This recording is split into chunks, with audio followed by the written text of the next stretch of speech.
Happy New Year to all my followers out there. Welcome to another vlog. I'm currently on the way to Dover to catch a ferry which will take me to France, and then I'm looking to head to Belgium for the day. Since the last vlog, a lot has changed. At the start of this year is not exactly how I expected it to turn out. My previous car, which is a 4.2 D3 Audi A8, famously known from the Transporter movie, died on me as I actually went to view this particular car, which meant it kind of sped up the process, and I ended up buying it. I got it checked out yesterday, so I've got half tank of fuel in it. We'll fill up when I get into Europe. Water's all good, oil's all good, there's no warning lights.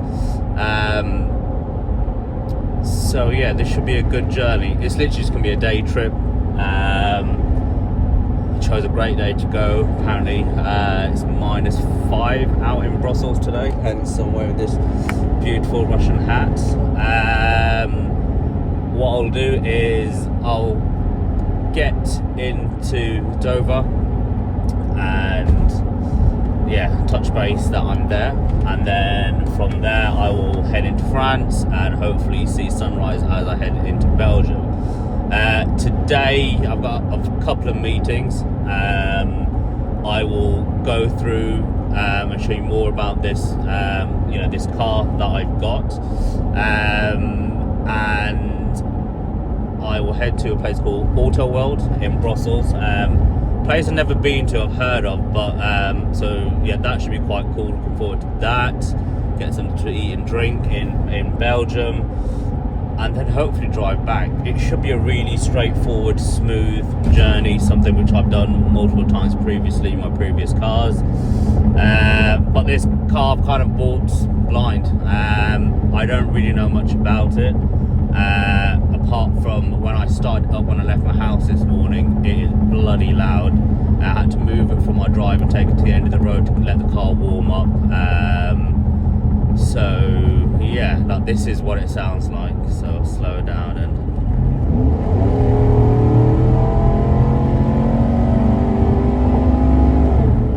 so that's what it sounds like. So finally made it to Dover, no issues whatsoever. Pretty straightforward. Thankfully no traffic. That's the advantage of travelling in the early hours in the morning.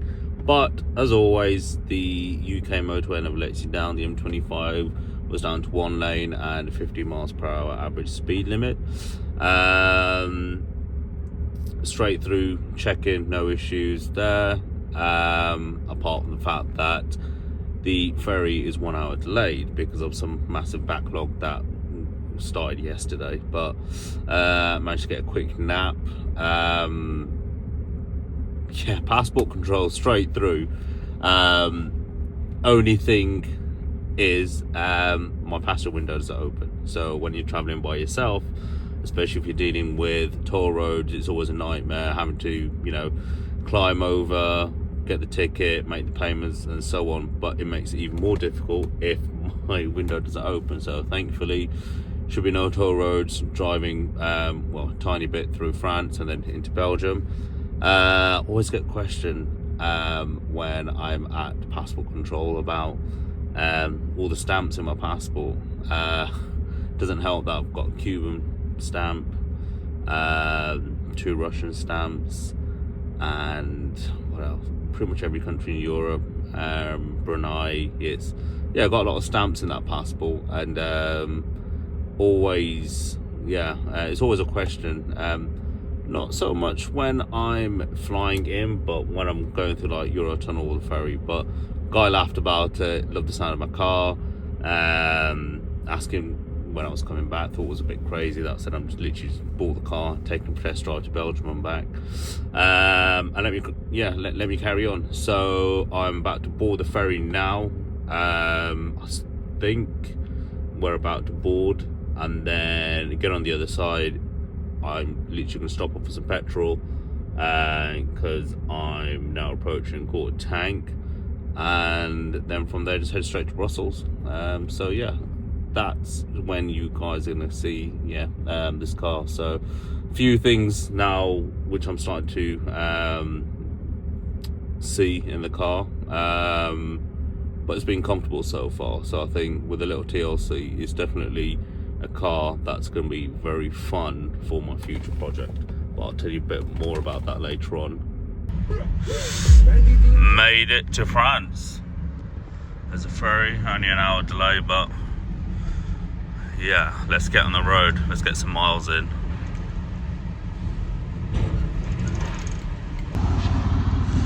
So, made it to Belgium. So I made it out of France into Belgium, about to get some fuel. You got 98 here. You got to use these complicated machines. That's the car there. Already cleaned the windows because it's really foggy and dirty. Just look at that. You can barely see the cars in front. But it's quick fuel stop. Get some Red Bull and head on to the first place, which I'm really excited. I don't want to say too much until I actually get there, but see how much this costs to fill up. We've made it to Belgium, just outside Brussels, and we're at this amazing place. I'll send the link later on. It's VL Flat 6. It's a graveyard for Porsche. I've literally just pulled up, and just seeing it from the outside is incredible. I'm just going to go around, get some more shots inside, see what's available. But yeah, I've just seen the GT3 just there, so that's pretty cool, and see what else we have to offer over here. So as you can see, they've literally got everything for the Porsche 911s. This got the old Go Fast stickers from the old original Gumballs. Boxster, really like that car. 996, 997. Targa. It's GT4. Looks like it's seen better days, possibly on a racetrack. 930 turbo. It's incredible. Like, having a look around, and got a shell for 996 over there. And you just literally got everything. So you got all the seats and everything, again, for various different cars and different generations of the Porsche 911s. Bumpers, engine parts. It's incredible. I'm actually lost for words. This is like Toys R Us for grown adults that love Porsches. So they've got engine parts. Labelled up short wheelbase, long wheelbase, bunch of bumpers. But this place is so cool. I know nothing about cars, but obviously what I plan to do with the Cayenne, I need to start learning about all this stuff. But this is incredible. It's like an organised mess. I'm literally just amazed by this place. They've literally got everything for every generation of Porsche 911. Doors, more engine parts. It's just, it's incredible. Like, you got different bonnets here as well. Literally just a shell, and from these guys you can actually go out and buy these shells, parts like that. I think it's a 993 GT Turbo GT spoiler. You've got this. By looking at the wheels, it looks like a 991, 992 possibly. I think it's got into a crash.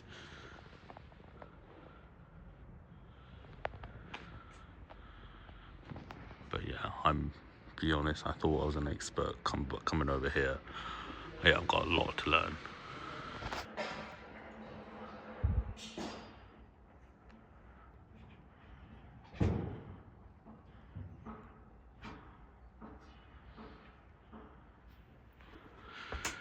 And up here you've got different cassette players from the different generations.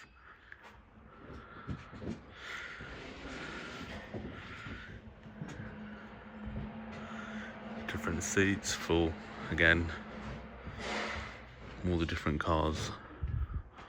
water pumps, steering wheels. Like, this place just keeps on going on and on. It's got different clusters here as well. Different interiors. You can see up there, wing mirrors. Like, this place is so cool. So I visited the great guys at Porsche Centre Brussels, showing me around at some really cool cars. There's a new Panamera, which I didn't even know was out, and then I was told that there was a couple of Carrera GTs that were here not so long ago, and I've just missed them, so that was cool. And then I saw Porsche 356 and the beloved Porsche 930 Turbo.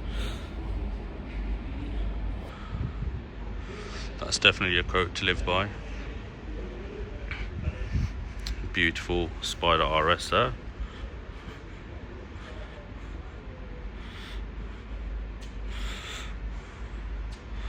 And then that there. That is a car. Doesn't look too bad, but it definitely needs a wash when I get back home. So once again, thank you to the guys at Porsche Centre Brussels for your hospitality and showing me around. And this is it. This is my 2006 Porsche Cayenne S. It, like I said, it definitely needs a good clean. Few things. Passenger window doesn't work, and already got some stickers up there. So that's the first sticker, the Road Trip Corner Store sticker. Japan Gumball 3000, 75 years of Porsche. I need to get a Belgium sticker and put it there today. No chance of finding a France one. That there's a 4.5 engine. It sounds really good. This car, when it first came out, I wasn't a fan of it, but as time's gone on, I've got to like it more and more. The car's locked in the inside, and so far it's been really good. It's comfortable, eats the mileage. Definitely needs to go for a clean tomorrow. Yes, I've been in the Red Bull. Reese, that one's for you.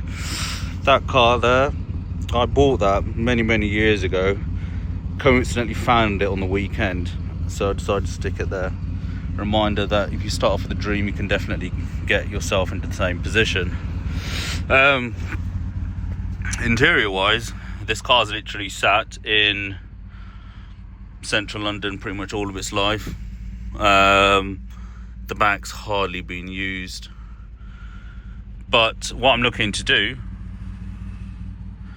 is keep this car and take it around the world, do some work on the car, and that's a long-term goal. Sorry, it's freezing outside. So what I mean by this is the car itself, it came about because I went to go and view it last week. The car I went in, which was my D3 Audi A8, died on me. So I kind of ended up buying it. Really happy that I have. It's been, like I said, it's been a pleasure to drive so far. On the long run, it's for a V8, it's pretty economical, can't complain. Obviously heading into Brussels city centre now, that's gonna be the real test. So I'm just trying to look at the fuel gauge now. What have I? Yeah, I've done about a quarter tank, and that's in Belgium, which I'm quite happy with. The computer for some reason says that I'm still averaging 11 miles per gallon, which I don't understand because I've been super careful on the drive. 70, well, yeah, between 60 and 70 miles per hour. Occasionally I'll go up to 80, which is legal here in Belgium. Yeah, the guys over here are really cool. So the next thing is I'm going to go to the Antonium, hopefully get some pictures of the car over there, and then head over to Motor World. So that's, yeah, I've been told that's meant to be a really good place. So the weather doesn't look too good outside. Hopefully after that, get on the road and head back home, and it will be mission complete for day one of this long journey. But like I said, this car is, I want to see how it is mechanically. It's due in an MOT next month, and then bit by bit I'm going to start put in work and effort into this car and get it to the car that I want. Few ideas which I'm toying with at the moment in terms of wraps and what I want to do. So things like jerry cans, spare wheels. I want to drive it around the world. So that's a long-term goal with this car. Don't want to go into it too much just yet, but if you guys keep on following me, follow this journey of, you know, Wolfgang and I, and more will be revealed. Funny saying that, I received an email this morning to say that I can go to North Korea, which was another plan which I had for the end of this year. So let's see how that pans out. Unfortunately, I can't take the car out there, but that's going to be a separate trip altogether for the Road Trip Connoisseur. More like it's going to be a switch between a plane and train connoisseur. So yeah, keep an eye out for that one. But yeah, next stop, Brussels city centre. So Wolfgang and I have made it to the Eternium, which is half covered by fog. Not long after I left the Porsche dealership, a light came up, 4-wheel drive system error.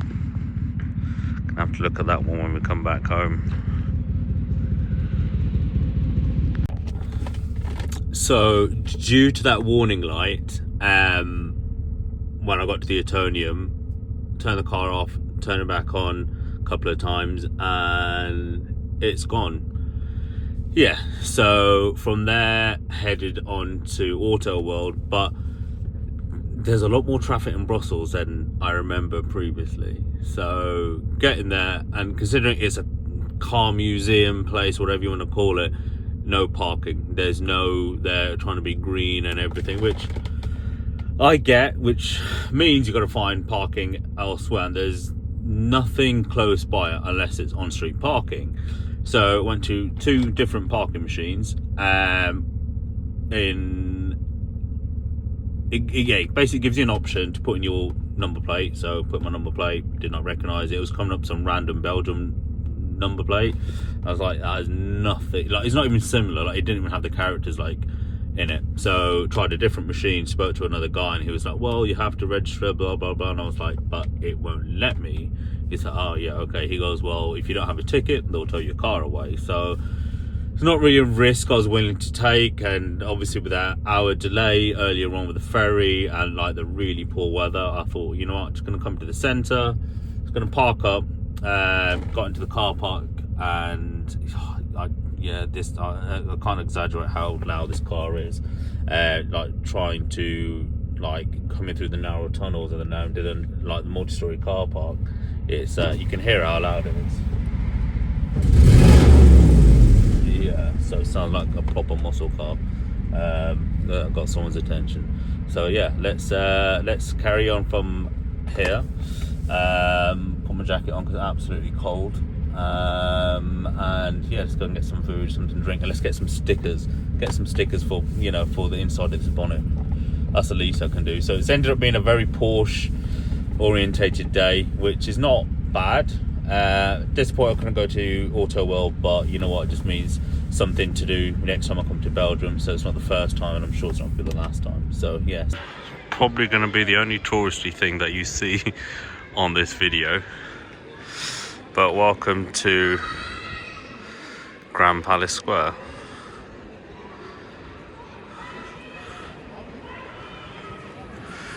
Architecture on here is pretty good. It's your history lesson for the day done. Let's go and find some beer. This was the biggest mission of today. Find a sticker from Belgium and add it to this. So managed to find one, and I'm gonna put this here, just here. That's another sticker added. And this is by far one of the biggest problems of traveling, especially solo in Europe. Rather than having a ticket machine, the machine is over there. I've got to get out the car.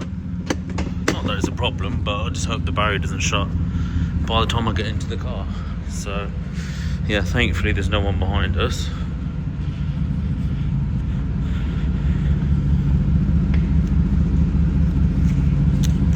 card.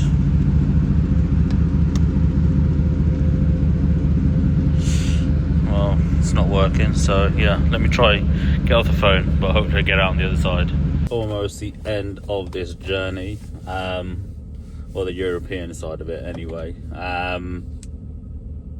As I was leaving Ghent, sorry, I just got distracted by here. There's some sniffer dogs going around all these trucks. Yeah, P&O decided to send a message to say that the ferry has been delayed by 3 hours because of something which happened yesterday. There's been a backlog, so all the ferries, and that's all the different companies, it's been a massive delay. But still going checking in as normal. Border Force took forever as always. Thankfully not with me. But just not with other people. But you know what? Spending the whole day with this car, I think by the time I get home will be 28 hours with this car, and it's been faultless. No warning lights, no overheating, nothing. Apart from the noise, which I think is due to something to do with the exhaust, obviously. That's the only thing which kind of stands out. As much as I wanted a loud car, it's not always a good thing. It just gets too much attention. But it's comfortable, it drives really well.